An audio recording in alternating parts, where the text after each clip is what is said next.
Hi guys, Dru with Dru Talks.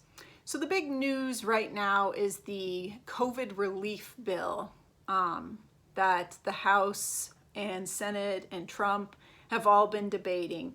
And people are arguing back and forth whether we should get $600 or $2,000, all this stuff. And the question we really should be asking is, do we have any money for a stimulus bill? And the answer would be no. We haven't had money in decades, and we have overspent our budget every single year. In fact, when a politician tells you they have balanced the budget, what they're actually saying is we have not overspent as much as was projected we were going to overspend. Or we have overspent the amount we projected we were going to overspend, and that's balancing the budget. Try that with your own home and see what happens. If you overspend and put everything on credit cards, eventually that's going to catch up with you in a very bad way. And the same goes with our money with the government.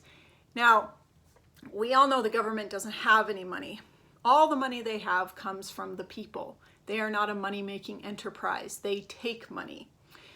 So when we are paying them money and they are mismanaging it and sending billions into foreign aid, to the military-industrial complex, to all these welfare programs, you can argue back and forth on whether we should spend this money on military, whether we should spend it on welfare programs, whether we should spend it on education. You can argue back and forth, and I'm just sitting over here and asking, what money? There is no money. And every time we overspend, our dollar value just goes down, down, down, down, down. And that hurts the lower class. That hurts the poor. That hurts the middle class. That doesn't hurt Bill Gates. That doesn't hurt Elon Musk. It doesn't hurt any of those guys. It hurts regular people. Suddenly the price of gas is going up. Suddenly the price of milk is going up. And those are things we actually budget for. So this hurts the lower class. So the other day, my kids are on winter break. So I had an afternoon off and I sat down. I was like, I know an area we could cut in the national budget. And so I did a little work. And I figured out where we can cut $55 million out of the national budget.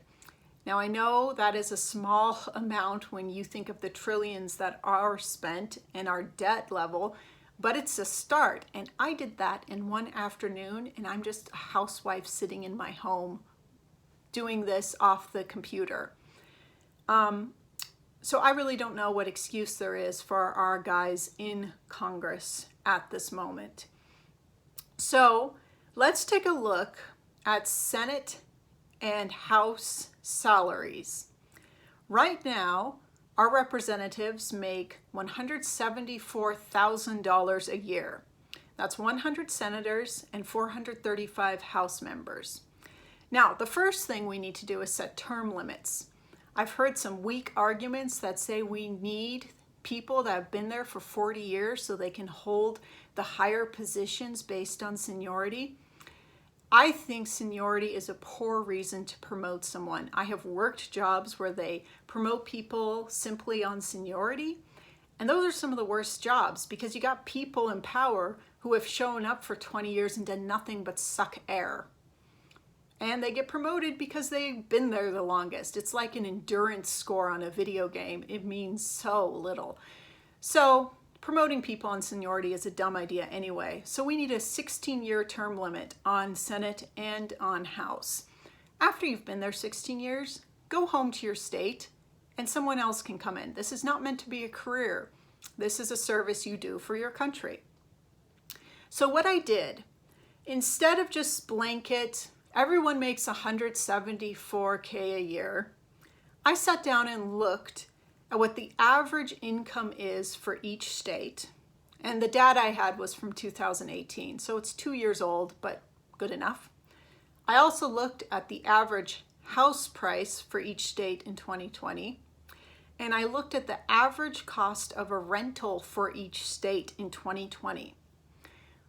And so we figured out what you would need to make to own an average home in the state, what you would need to make to rent an apartment in your state, and what the average person is making in your state. That would be your salary. Now, Hawaii came in the highest, which is not surprising, and I'm not expecting people to work for pennies. They can make what the regular folks in their state are making. So obviously, it is really expensive to live in Hawaii, and they have a high average income. So actually, I think our senators and reps from Hawaii are justified in making $128,000 a year to represent Hawaii.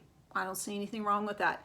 The only other state that was over the 100K mark for the year was, no surprise here, California. It's really expensive to live there. So I put that down, $116,000 a year. Everywhere else, it didn't break the 100 mark, and it shouldn't. I was kind of surprised with that, with places like New York and some of the places back east.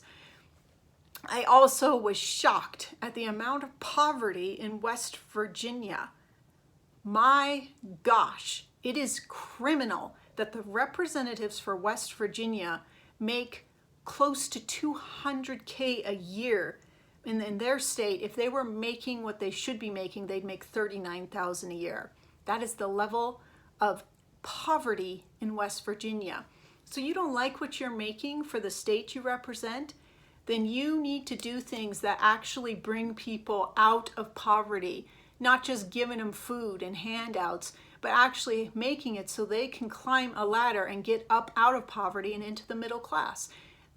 Maybe remove some licensing laws so poor entrepreneurs can get up out of poverty. You know, there are lots of things you could do. Most of it is opening up the market. But if you want to make more, your state needs to make more. So what I'm going to do in the description is I am going to put each state and what they should be making. So I figured out that if we take the current salary, and I'm not counting in the extra that like Speaker of the House makes and all that stuff. I don't know if you should make any extra. You just make what you make.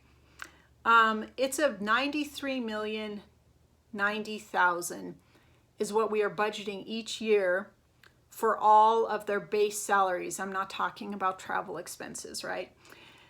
My plan, $37,762,000. So we are seeing a little bit over a $55 million savings to the taxpayers. I think it's brilliant. I think so. Term limits, cutting wages. It's really honestly pretty darn simple. So if you have any questions about where I got my data, I could probably share that with you. Go ahead and like, subscribe, dislike, leave a comment.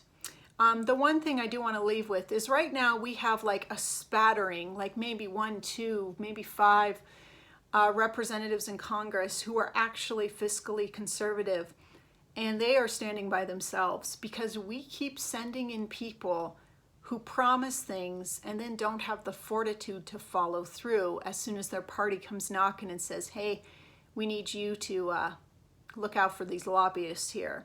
Every single one of the Montana reps voted for that relief fund. They sent $700 million to the Sudan, okay? And I'm not even going to go into everything they did. They signed it. They are not fiscally conservative. We as a country need to send people that are just obnoxiously obstinate with, I'm not voting for that because we're broke. Because whatever program you like, it all hinges on the budget. If we cannot rein in this spending, we cannot continue to exist. And that is the last note I'm going to leave you on. So again, write with any questions, and I hope you enjoyed this because I sure enjoyed sitting down and writing this out. Thanks, guys.